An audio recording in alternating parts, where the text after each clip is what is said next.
在看到我身后这个画面呢，是不是觉得很陌生？没错，这次呢，我带着团队来到了欧洲全世界最大的单车展 Eurobike。但我在2019年的时候曾经拍过 Eurobike， 那个时候啊，他们还在 Friedrichshafen， 在一个腓特烈港那边，在3个国的中间的一个湖区办的这个Eurobike。现在呢，在 Frankfurt 就是交通上面比较方便，甚至台湾飞过来也有直飞，非常的方便。所以呢，大部分的参展厂商都比较喜欢在 Frankfurt 这个地方。那这次呢，我第一次来，今天呢其实是展前一天，7月2号有一整天的这个媒体日。今天呢会跟着大会带我们去看一个 media tour， 让我们知道说，今年他们的这个展整个大概是什么样的一个状况。那先来跟大家分享一下为什么我自己会想要来到 Eurobike， 因为啊 Eurobike 毕竟它是全世界最大的单车展嘛。那欧美的这个法规跟大家使用单车的情境，其实都走得比台湾前面很多，所以我就想说来看一下市场，大家大概都是怎么样运用。再加上我们台湾其实在全世界这个单车产业链里面的战略地位是非常重要，因为很多 OEM、ODM 的工厂都在台湾，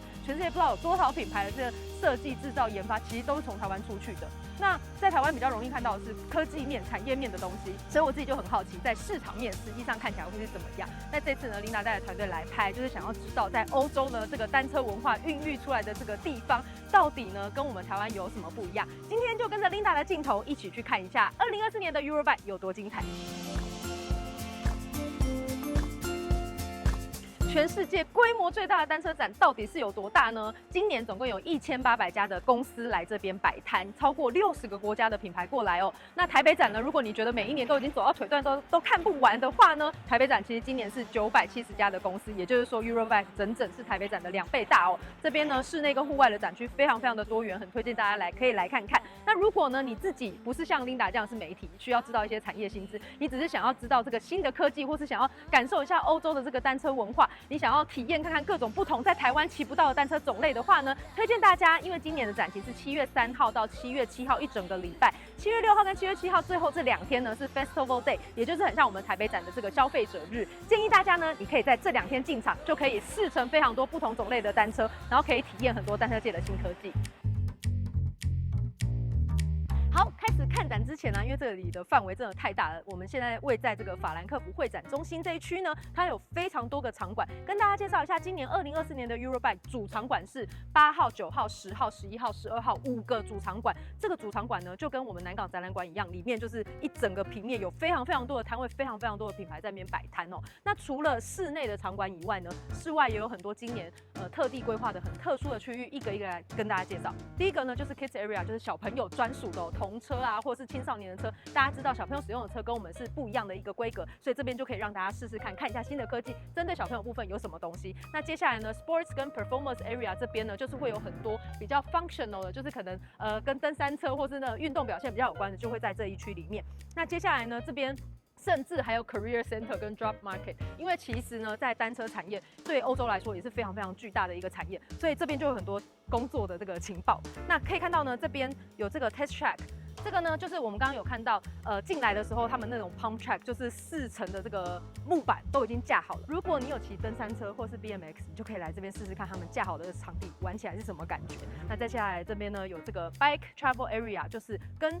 单车旅游比较相关的产品跟资讯都会在这一区里头。OK， 那这边可以看到 demo area 跟 action area 呢，其实都是让你可以把在户外摊位的这些4层车骑出来，实际试试看它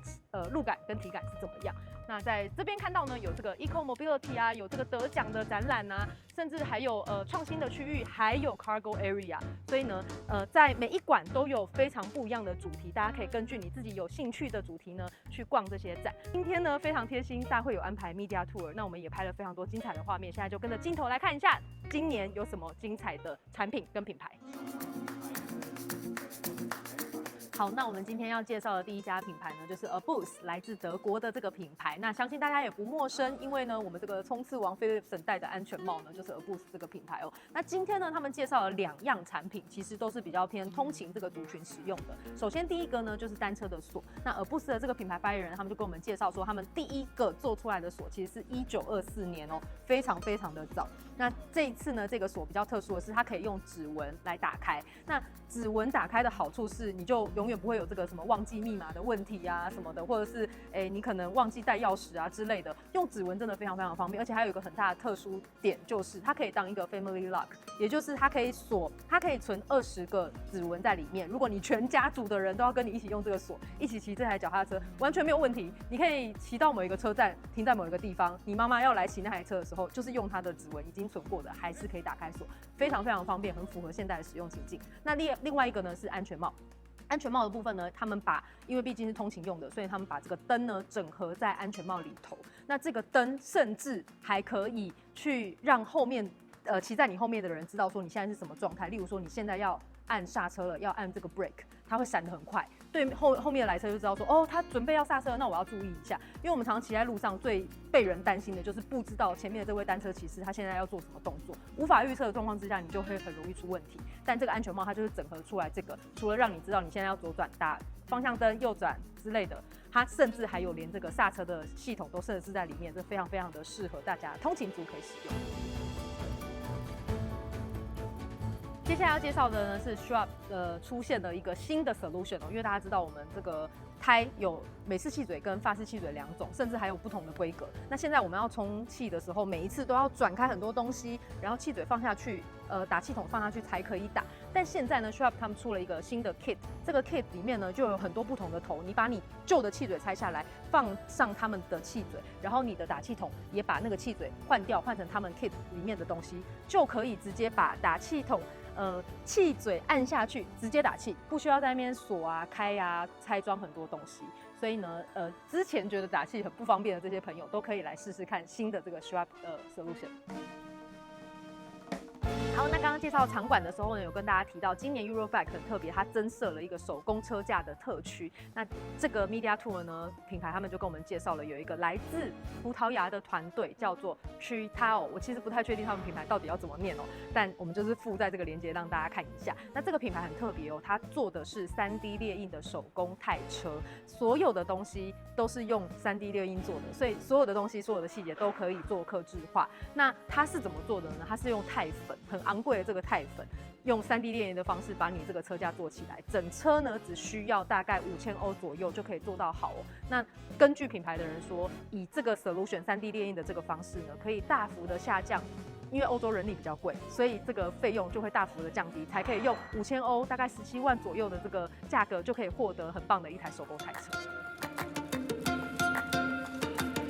接下来呢，大会带我们去看的这个就是台湾之光，没错，就是捷安特。那在台湾呢，大家比较爱讲的大概就是 Lemma Leaf 的这个爬坡车很轻，那或是车友们都超级喜欢的 TCR。但是来到欧洲就不能不讲的一个，一定就是 Gravel Bike， 没错，就是我们翻成砾石公路车哦。那这次呢，捷安特推出一个车款叫做 Revolt。那这个车款呢，它非常非常的特殊哦，它甚至在下管地方还做了一个让你可以放一些小配件啊，或是小零食自己小小的东西的一个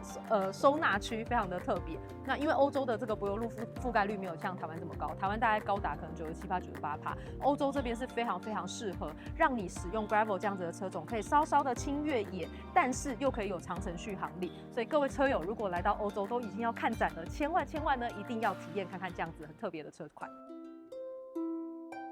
好，那刚刚开场的时候就跟大家分享说，Linda 呢来到欧洲拍摄呢，最大的一个重点就是很想要感受一下不同的这个单车文化到底是什么状况。那这一点呢，在我落地巴黎，以及我们从巴黎来到 Frankfurt 这个一路上，都可以感觉得到满满的这个冲击啊。因为在台湾，我们的市场真的是比较单一一点点，大家呢一定就是都在讲公路车，或者是可能跟通勤比较有关，大概就是 U-Bike， 所以你可以不太能够在路上看到不一样形状的单车，但在欧洲不是，欧洲就是在路上的每一台车几乎都长得不太一样，真的是可以说千奇百变，然后百花齐放，真的就是这种概念。所以这次来到欧洲呢，也是看到很多不一样的这个品牌跟单车。我觉得很大的特点是，因为其实公路车跟登山车已经算是蛮成熟的一个产品，所以每一年要做的一些变动，大概可能就是轻量化，或者在做一些速别的一些转变。但是通勤这个市场不一样，因为是通勤的话，可以 fit 到很多不一样的人的需求，大家的使用情境都不太一样。